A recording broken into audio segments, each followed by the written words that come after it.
बंधुओं नमस्कार, सत श्री अकाल, प्रणाम। नवधा भक्ति की श्रृंखला में आज पांचवें प्रकार की भक्ति पे चर्चा होगी। पांचवें प्रकार की भक्ति है मंत्र जाप मम दृढ़ विश्वासा पंचम भजन सुवेद प्रकाशा। अब देखना है कि मंत्र क्या है।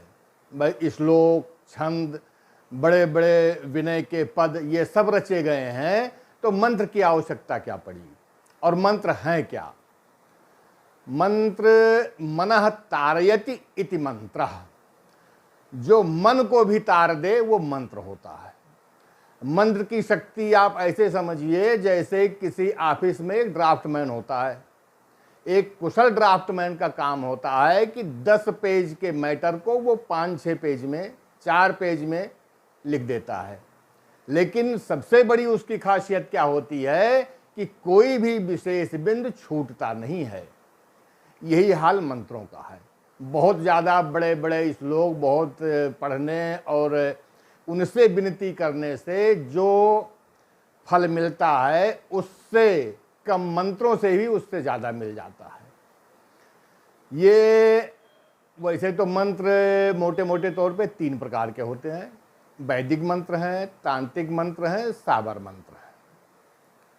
लेकिन यहाँ पर हमारा मतलब इन तीनों मंत्रों से हट करके अलग है।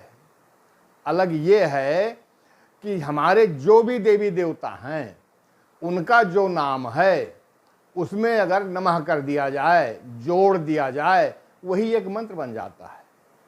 हर देवता का जो नाम है वो एक मंत्र स्वरूप ही है। मंत्र का जप सृष्टि के प्रारंभ में सबसे पहले मनु शत्रुपा ने किया था। उन्होंने 12 अक्षर मंत्र का जप किया था, ओम नमो भगवते वासुदेवाय। तो इससे उनको भगवान ने दर्शन दिए थे। इसके बाद में यहां पर जिस मंत्र की चर्चा हो रही है, मंत्र जाप मम दृढ़ विश्वासा। राम जी सबरी से कहते हैं कि मंत्र जाप करो मेरा और दृढ़ विश्वास के साथ करो। मंत्र कौन सा है? राम नाम महामंत्र है, यही है। और इसके जप के बाद में जब तक विश्वास नहीं होगा, और विश्वास हल्का नहीं, दृढ़ विश्वास, जब तक विश्वास नहीं होगा तब तक मंत्र जपने का कोई फायदा नहीं होगा। इस मंत्र का जप शंकर जी लगातार करते रहते हैं। महामंत्र जेहि जपत महेशु काशी मुकुट हेतु उपदेशु। और वाल्मीकि जी ने राम जी से भी कहा था, जब उन्होंने पूछा था कि मैं कहाँ पर रहूं, तब उस प्रसंग में भी उन्होंने कहा था कि मंत्र राजनित जपहि तुम्हारा पूजहि तुम्हें सहित परिवारा। ऐसे लोगों के घर में, उनके हृदय में आप निवास करो। अब ये तो मंत्र का हो गया, भाई मंत्र का जप करना है, लेकिन ये अधूरा है, अभी शर्त पूरी करनी होगी। बिना शर्त पूरी किए मंत्र जप का कोई फायदा नहीं होगा। शर्त ये है कि दृढ़ विश्वास होना चाहिए अपने इष्ट पे, अपने देव के ऊपर। जब तक विश्वास नहीं होगा तब तक मंत्र का जप कोई विशेष फल नहीं देगा।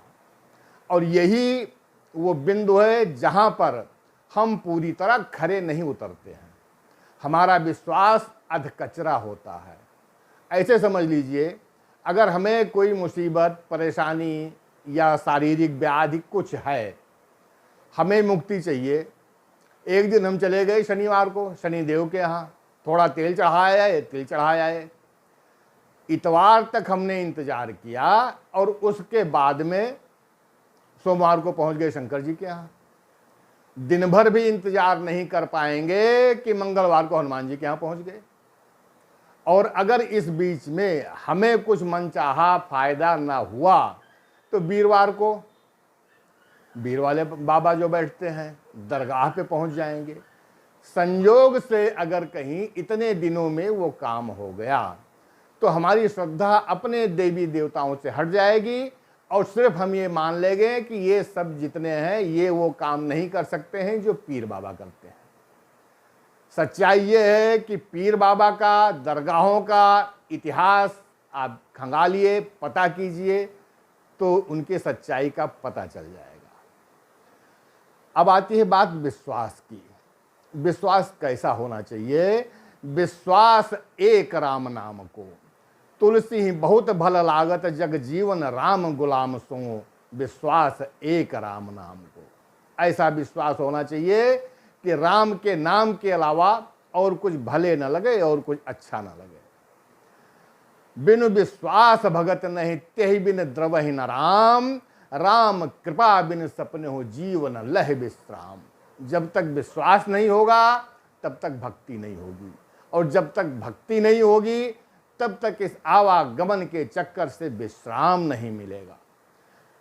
अरे आध्यात्मिक तल को तो आप छोड़िए, संसार में भी अगर विश्वास नहीं है तो कोई काम सफल नहीं होता है। कौनो सिद्ध की बिन विश्वासा, बिन हरि भजन न भव भय नासा। बगैर इसके नहीं हो सकता है। विश्वास जप, जितना जप जरूरी है उतना ही जरूरी विश्वास है। कल युग सम नहीं आन युग, जो नर कर विश्वास। गाय राम गुण गण विमल, भव तर बिनहि प्रयास। भगवान के गुणों का, मंत्र का जो भी आपकी श्रद्धा हो गायन कीजिए, लेकिन विश्वास के बिना कुछ नहीं होगा। हम एक चीज और भूल जाते हैं कि हर चीज का पूर्ण होने का एक समय होता है। हम उस समय ने, हम ये जानते हैं कि अगर हमने अपनी अर्जी अपने देव के यहाँ लगा दी तो वो काम तुरंत होना चाहिए। भाई ऐसे नहीं होता है। भगवान के पास पूरी सृष्टि का भार है, वो भी देखते होंगे प्रायोरिटी किसकी है। जिसकी प्रायोरिटी होगी वो काम पहले होगा। हम ये सोचते हैं हमने कहा है तो तुरंत हो जाए। अरे भाई, ऐसे तुरंत कोई काम नहीं होता है। होना का क्या है कि जो भी समय, संजोग, ये सब जो है जब होता है तभी काम पूरा होता है। कोई भी काम, हर विधाता ने अपनी सृष्टि में हर चीज का एक नियम दे रखा है, बिना उसके नहीं होता है। धीरे धीरे रे मना, धीरे सब कुछ होए। माली सींचे 100 घड़ा, ऋतु आए फल हो। एक दिन में चाहे वो सैकड़ों घड़े पानी डाल देगा, लेकिन फल तभी आएगा जब उसकी ऋतु आएगी। हाँ, ये है जैसे रेलवे में तत्काल सेवा होती है, भाई भगवान के यहाँ भी तत्काल सेवा है। तत्काल सेवा के 2 उदाहरण आपको बता रहा हूं, द्रौपदी जी और गजराज। तुरंत बुलाया, तुरंत आए दोनों को, और दोनों की, एक की इज्जत बचाई, एक की जान बचाई। लेकिन तत्काल सेवा के लिए जैसे रेलवे में एक्स्ट्रा चार्ज देना होता है, ऐसे द्रौपदी और गजराज के समान हमारी भक्ति आर्तभाव से जब पहुंचेगी तो भगवान तुरंत आएंगे। उसमें कोई देर नहीं है, न कोई इसमें शक और संदेह है। अब दोनों चीजें क्लियर हो गई। मंत्र का जप करना है और पूरे विश्वास के साथ करना है। विश्वास नहीं होगा, विश्वास हमारा, देखिए विश्वास ऐसा होता है कि विश्वास आधा अधूरा नहीं होता है। होगा तो पूरा होगा, नहीं होगा अध कचरा ज्ञान, अध कचरा विश्वास, ये दोनों फलित नहीं होते हैं। पूर्ण विश्वास के साथ में राम नाम मंत्र का ये महामंत्र है, इसका जाप किया जाए, ये भक्ति है और भवसागर से मुक्ति अवश्य मिलेगी। अब भाई एक विश्वास की बात और बताऊं, तुलसी बाबा की, कि धूत कहो अवधूत कहो, रजपूत कहो जोलहा कहो को। काहू की बेटी से बेटा न ब्याहब, काहू की जाति बिगाड़ी न सोऊ। तुलसी सरनाम गुलाम है राम को, जाको रुचे सो कहे चाह को। मांग के खैबो मसीत को सोइब, लेने का एक न देने का दो। ये विश्वास होना चाहिए। जय सीताराम सीताराम सीताराम, राम सीताराम जय। जय सीताराम सीताराम सीताराम, राम सीताराम जय। सीताराम राम सीताराम, जय सीताराम राम सीताराम जय। भाइयों, हमारे चैनल को लाइक, शेयर और सब्सक्राइब करते रहिएगा। धन्यवाद, प्रणाम।